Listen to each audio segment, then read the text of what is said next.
नमस्कार सगळ्यांना, स्वागत आहे तुमचं माझ्या YouTube चॅनलवर.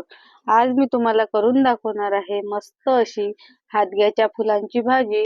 अगदी मस्त ही भाजी पीठ पेरून मी तुम्हाला बनवून दाखवणार आहे. चवीला सुद्धा अप्रतिम लागते. चला तर मग व्हिडिओ स्किप न करता पूर्ण बघा. इथे मी सर्वात आधी पावशेर हादग्याचे फुलं घेतलेले आहे. बघू शकता तुम्ही. त्या फुलाचे देठ आणि त्यामधले केस आपल्याला अशा प्रकारे काढून घ्यायचे आहे. इथे मी अशाच प्रकारे सर्व फुलं निवडून घेणार आहे. इथे आता आपल्याला फुलांचे थोडेसे देठ राहिले तरी चालेल, पण मधातले जे केस असतात ते सर्व काढून घ्यायचे आहे, नाहीतर आपली भाजी कडू लागू शकते. इथे मी हे फुलं स्वच्छ असे धुवून घेणार आहे.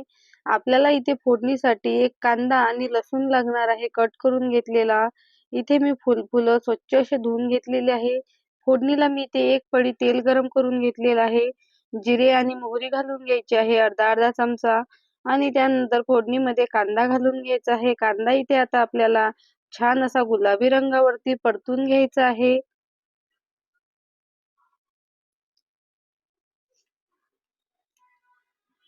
बघू शकता तुम्ही इथे माझा कांदा छान असा परतून झालेला आहे. त्यामध्ये आता आपल्याला पाव चमचा हळद घालायची आहे, 1 चमचा लाल तिखट घालून घ्यायचं आहे, 1 चमचा कांदा लसूण मसाला घालून घ्यायचा आहे आणि मीठ घालून घ्यायचं आहे चवीनुसार. छान असे मसाले परतून घ्यायचे आहे आणि लगेच आपल्याला गॅस लो टू मीडियम करून हे फुलं यामध्ये घालून घ्यायचे आहे आणि मस्त असं हलवून घ्यायचं आहे. तुम्हाला जर फुलं कट सुद्धा करू शकता, तुम्हाला कट करून घ्यायचे असतील तर. इथे मी कट न करता अशाच प्रकारे बनवलेली आहे भाजी. त्यानंतर यावर झाकण ठेवून आपण 3 ते 4 मिनिटं लो टू मीडियम गॅसवर मस्त अशी वाफ काढून घेणार आहोत. बघू शकता तुम्ही आपले फुलं मस्त असे मऊ झालेले आहे. आता यामध्ये आपल्याला पीठ पेरायचं आहे. इथे मी दळून आणलेलं बेसन पीठ घेतलेलं आहे. हलकसं जाडसर असं पीठ आहे.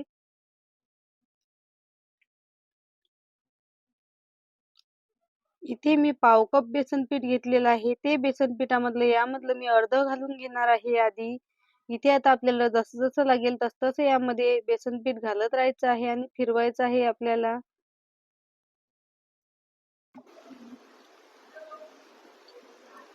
परत यामध्ये मी राहिलेलं पूर्ण बेसन पीठ घालून घेणार आहे.